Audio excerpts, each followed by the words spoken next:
Hello， 大家好，歡迎晒中山着數王嘅 channel， 又係我阿 Ken 啊。咁今期咧嚟翻神灣啦。咁神灣最出名咧就係菠蘿啦。咁呢幾年咧神灣咧都冇乜新盤去推出㗎啦。咁而家咧最新嘅咧就係賣得最 hit 就係呢一個遠洋繁花嚟啦。咁呢一排咧就有個新盤啦，叫做新時代南灣嘅。其實你話佢新，亦都唔算新嘅。咁講緊咧，隔離咧就係龍崗九如山啦，仲有神灣市中心嘅一個街市，周邊嘅業態咧係肉眼可見。落樓咧，的確係食嘢啊、行下街啊、買下嘢係絕對方便嘅。咁呢一度咧有間零食超市啦，好大，後邊咧亦都有1+1，但係未開嘅。咁今期咧同以往唔同嚇，因為咧神灣好耐冇新盤，我剛先咧已經上去同大家去睇咗噶啦。咁呢度俾我感覺咧就有啲四不像嚇。點解會咁講咧？咁佢呢度主要現時在售嘅面積咧係83同埋89嘅。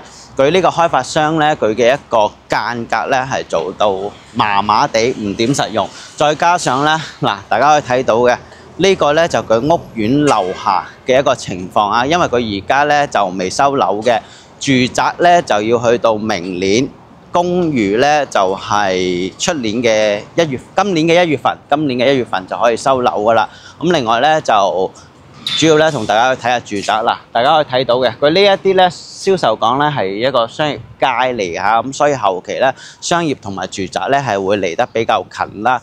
咁然後大家可以睇到嘅呢一啲綠化咧就應該咧係未做好嘅一個情況，但係俾我嘅感覺咧就係好一般嘅。嗱，周邊呢一個咧係隔離嗰個屋苑嚟嘅，大家可以睇下呢一啲面貌啊。咁佢而家嘅一個價格咧就7000零8000零蚊啦，7500到8500啦，我計佢帶埋裝修噶啦嚇，總價咧就70幾80萬嚇。咁咧嗱，呢一個係一棟住宅啦，同埋咧呢一度咧係有個商業街嘅。咁咧就商業同埋住宅一齊啦，咁後期咧大概可能會種多啲綠化同埋啲樹啦，咁樣睇起身好睇啲。你話整體嘅感覺咧，我覺得就見仁見智啦。呢一個銀碼，你話而家鎮區嘅價格咧，即係三鄉神灣啊，都係賣緊個6000零蚊到8000蚊左右嘅價格，但係咧好多人咧就會作為一個對比啦。點解有啲盤咧會咁平咁筍？又可以做到低首期，其實咧響現時嚟講，可以睇嘅屋苑咧係非常非常多嘅，但係咧大家千祈唔好話喺網上面睇到，哇呢個樣板間示範單位好靚喎，我覺得呢個屋苑係值得翻嚟買嘅。大家Ken奉勸大家一句，一定要翻到嚟實地去睇過呢一啲環境啊！嗱，1+1咧就係響呢個位置嚇，依家咧內部進行緊裝修嘅，咁後期咧係方便嘅，但係大家咧要翻嚟真係實地咁樣去睇過。千祈唔好淨係睇樣板間，因為大家翻嚟內地咧係為咗改善環境而買嘅。咁咧，你話首先咧第一個戶型係非常重要嘅。其實買樓咧物業先係最重要，其次咧先到戶型，再到樓下嘅呢一啲環境嚇。咁周邊咧出邊可以睇到啦，神灣大道嘅呢啲商鋪咧係開得非常多，業態係豐富嘅。但係咁樣嘅一個屋苑環境到底係如何？大家咧就首先通過我嘅視頻啦，再唔係咧就翻到嚟現場實地咁樣去睇下，因為呢個屋苑咧呢一排咧神灣係冇其他樓賣㗎啦，淨係得呢一個屋苑賣，所以咧好多 YouTuber 咧嚟呢度拍，我唔同啊，我係無論係出嚟啦或者喺影片上邊唔怕得罪咁樣講，實事求是同大家去睇一睇周邊嘅一啲最真實嘅一個情況嚇。咁我哋今期咧同大家睇兩個戶型，呢兩個戶型咧剛先我上晒去睇過㗎啦，即係俾我感覺咧就好強差人意嘅。就首先一個83嘅3房2個洗手間，而家係賣得最好嘅。另外仲有個89平方嘅3房2個洗手間嚇。如果大家咧想知道呢個屋苑嘅一個設計啦，同埋佢嘅一個價格同埋現實究竟符唔符合呢？咁今期嘅影片咧，千祈唔好錯過嚇！大家咧不妨將我影片咧就 share 俾身邊嘅朋友仔睇啦，因為咧可能呢條片咧會得罪某一啲人嘅，可能隨時會俾人落架嚇。好啦，咁我哋去片之前，不妨訂翻我 channel， 而家事不宜遲，即時開始嘅。Hello， 大家好。首先咧，我哋就而家嚟到呢個屋苑嘅2樓嘅示範樣板間嚇。一梯兩伙，攝影師後邊有一伙，咁呢邊咧係有一伙嘅。咁首先咧呢個單位咧，剛先初步睇咗下，係我少有中意嘅一個中式風格嚟嘅。攝影師入翻嚟先，係啦。咁咧佢呢一個廳咧，感覺咧係一個南北通嘅廳啊。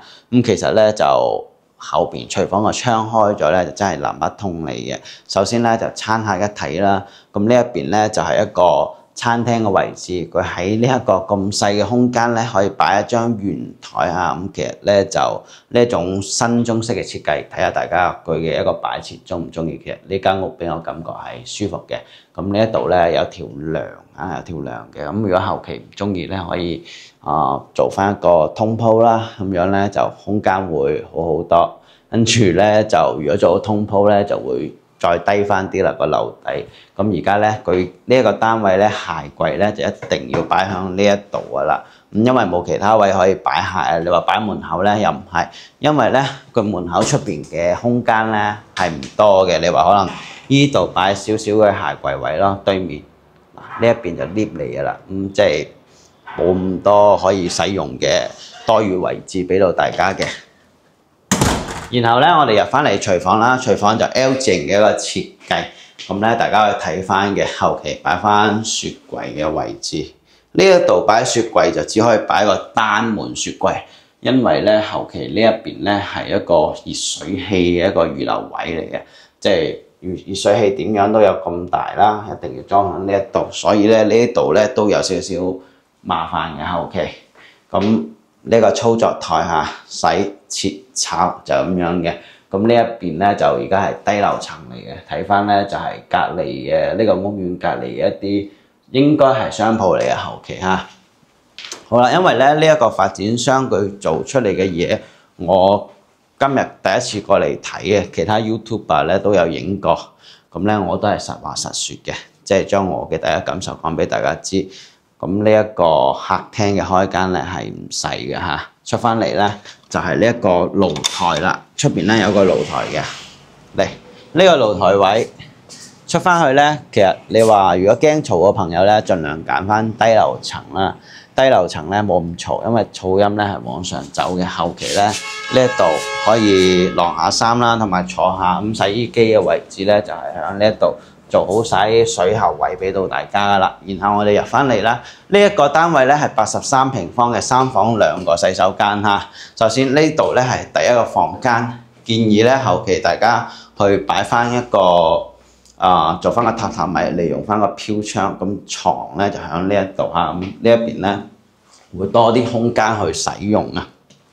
然後呢個咧第二個房間，其實呢度咧有一個比較特別嘅地方咧，就開發商會幫大家將飄窗嘅位置咧就剝咗嘅，咁咧就慳得就慳嚇。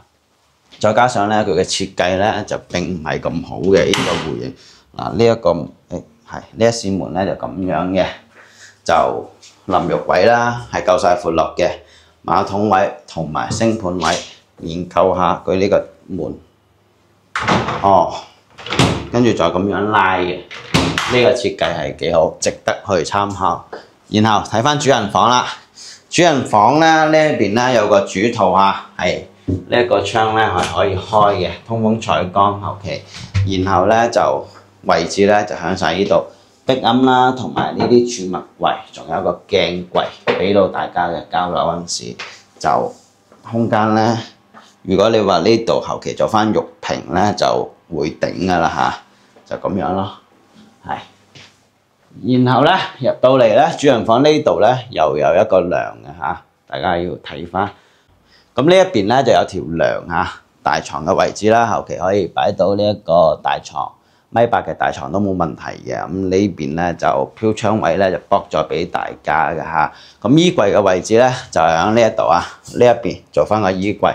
咁然後再入翻嚟，咁其實咧就呢個屋苑咧，我而家目前嚟講咧，第一個戶型，你話佢靚，如果你話俾我評分咧，大概係去到60-70分嘅啫嚇，就即係點講咧，佢盡可能盡其量咁樣將佢去美化咗噶啦，好多嘅一個戶型缺點，然後咧同大家去計個價，83平方總價咧係63到65萬嘅，我按照63萬5同大家計，單價咧7500大裝修嚇。咁呢啲咧就冇嘅，阿 Ken 咧後期咧可以送翻全屋嘅家私俾到大家嚇，大概係28000到3萬蚊左右嘅一個全屋家私。如果大家咧唔中意呢個全屋家私咧，我可以自然俾到大家嘅。咁我哋而家咧事不宜遲，去睇埋另一個單位先嘅。好啦，而家阿 Ken 咧上到嚟呢一個實地嘅樣板間啦，咁上翻嚟睇到咧，呢度咧係兩梯5房嚇。咁佢現時咧係只開放咗89平方嘅一個戶型啦。咁呢一邊咧就全部咧都未完工嘅，主要同大家睇下呢個大樓嘅結構嚇。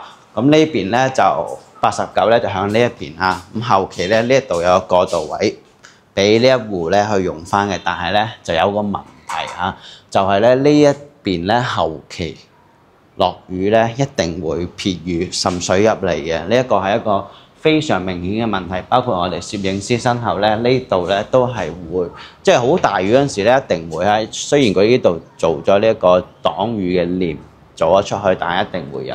呢一邊咧就更加唔使講啦嚇。好啦，89平方嘅交樓標準嚇，佢呢一度嘅就實木大門，有少少雷喺度嘅，咁就冇指紋密碼鎖啦，就傳統嘅呢啲鎖匙噶啦，後期要自己更換嚇。大概指紋密碼鎖咧平平地咧就2000零3000蚊，貴啲嘅咧就5000蚊打上或者5000蚊左右。咁佢呢一邊咧後期咧就一定冇呢塊板噶啦，咁都係做翻一個鞋櫃嘅預留位。但係咧佢呢一幅牆就因為嗱，攝影師哋過嚟影下，佢嘅牆身咧就已經嚟到咗呢一度啦。如果做翻個鞋櫃位咧，就有啲四不像，因為咧佢呢一度咧個空隙咧係得翻咁多度嘅，咁所以後期咧做鞋櫃咧都有相對咧都有啲難度啊嚇，咁就要過翻嚟呢一邊去做，做完之後咧就咁最起碼咧都要差唔多接近呢一個瓷磚呢一條線啦。咁後期嘅過渡咧就係大概係咁闊落到嘅嚇，89平方就餐客一體嘅設計。餐廳咧就擺咗一張長台嘅4到6個人用餐入翻嚟。其實呢一啲咧就交樓標準，你又冇乜特別嘅，亦都冇做咩天花咩單眼皮雙眼皮冇嘅，直接由地到頂掃晒呢個環保漆。嗱，廚房咧就勝在有一個露台嚇，露台位後期擺翻洗衣機同埋晾衫嘅地方嚟嘅。咁然後咧呢一度出翻去咧就擺翻呢個冷氣嘅外機位嚇。咁咧點講咧？因為你話佢平，佢又唔係好平嘅。單價如果計翻落嚟咧，都要8500蚊左右。咁咧，再去睇翻呢一啲啦，上下櫃交樓標準單星盤嘅一個設計，同埋呢一個兩件套係有嘅，抽油煙機同埋呢個爐頭嚇。牌子咧就唔確定嘅，暫時唔確定，就普普通通嘅交標。如果呢一種交樓標準咧，出去揾人哋做咧，1000蚊左右咧都搞得掂㗎啦，因為咧佢冇乜話太過細節嘅嘢嚇，咁咧就餐客一體嘅設計，梳化啦同埋擺電視嘅位置，咁佢梳化咧尺寸咧係 OK 嘅，舒適嘅。咁咧我哋再睇翻啦，出翻嚟用嘅咧係雙層隔音玻璃，因為咧出邊咧就樓下咧就係一個爐嚟嘅，咁呢個爐咧車流量喺神灣鎮嚟講咧車流量係非常高嘅，到咗夜晚咧就會減弱好多嚇。對面咧就係我哋神灣中心嘅一個商業街啦，斜地嗰度咧就係街市嚟嘅，下邊咧就有我哋呢個屋苑嘅商業體啦，但係咧而家咧就未完工嘅。左手邊咧個屋苑咧叫做凌星名都。就有個1+1嘅樓下，但係暫時咧都仲未對外開放啊，應該喺度裝修緊。咁咧都有特色，呢間屋就呢個露台好長，攝影師拉個距離。嗱，如果我目測咁樣嚟計咧，係有6米左右噶啦，呢一個位置嚇。然後我哋入翻去，咁露台呢一個位置呢兩扇窗咧入翻去一個房間嚟嘅。咁其實後期如果唔需要咁大嘅露台，呢度咧可以封咗佢，呢一邊咧可以做翻房間嘅空間嚟嘅。好啦，我哋沿住個過道，沿住個動線入翻嚟。首先第一個公共洗手間啦。交樓嗰陣時咧係冇浴屏嘅，就做咗個基礎嘅擋水條啊，後期需要自己加，咁就都比較簡單㗎啦。呢啲裝修材料冇乜特色嘅，就馬桶啦同埋呢個星盤啦嚇。然後咧過翻嚟睇翻呢一個房間啦，呢一度出翻去就剛先個露台位。咁如果覺得呢個房間咧後期覺得唔係好夠大啊，其實可以拓展出去用翻個露台嘅位，咁咧就會長好多嚇。然後睇翻第二個房間，呢個房間咧就而家咧就做咗一張床，就拍咗去窗邊嗰度嘅。嗱，嗰樓下咧就係嗰個剛先講嘅嗰條路啦，對面有銀行嘅，係啦，睇翻啲山景啦，睇下有冇風水寶地先。咁樣睇咧係冇嘅，但係咧肉酸嘅地方咧，嚟攝影師你過嚟影呢一度，有一排管，呢一排管咧係呢間屋嘅一個主結構管嚟嘅，即係啲生活污水嘅管啦。好，最後邊睇翻呢個主人房啊，主人房咧就後期咧就一個鑽石型啦，空間咧就閂埋門咧就唔係好夠使嘅啦嚇，就咁樣咯。一陣間再同大家講個總價嚇，咁佢呢度咧就做咗衣櫃位嘅，衣櫃位跟住咧呢一鋪床咧大概係1.5米嘅床啦，1.5米床，1.5米，跟住咧就三邊落床。如果你話後期擺翻1.8米床咧都 OK 嘅，1.8米床係 OK嘅。咁咧佢就呢一個飄窗位咧就剝咗俾到大家，咁啊盡大咁樣去做翻個實際使用面積俾大家嘅。咁咧最後阿 Ken 同大家報翻個總價嚇。咁而家咧就80，呢一個係89嚇，總價咧最平咧就要75萬至80萬之間，唔同樓層總價唔同。如果計翻75萬，我當佢最平嘅75萬。單價咧8400，如果你話8400買呢個位置值唔值咧？其實我自己覺得咧就有啲意見有啲保留嘅，因為而家咧你話買鎮區8000零9000蚊咧有好多選擇，大家咧不妨咧可以去多啲咁樣去揾幾個屋苑去對比下。咁呢一度嘅好處咧就勝在旺中帶直，咁下邊有街市啦，係咪有1+1？雖然未開，咁將來會有。咁咧，你話靜咧，夜晚咧就唔會嘈嘅呢條街。咁因為我哋而家呢個位置咧係屬於神灣中心嘅一個生活區，周邊咧都係啲住宅為主嘅，對面咧就龍崗九如山啦。所以咧嗱，交樓標準同埋戶型咧就見仁見智嚇。咁你話因為呢個發展商咧佢唔屬於咩國企啊之類嘅，所以咧你話啲做工啊同埋交樓標準戶型設計咧就麻麻地嘅。咁我哋咧就今期同大家咧就睇咗呢個屋苑㗎啦嚇。如果大家咧想諮詢一個最詳情嘅價格啦，同埋有咩樓層賣緊咧，可以通過屏幕上方嘅 QR code 同阿 Ken 去取得聯繫嘅。咁我哋下期再見，拜拜。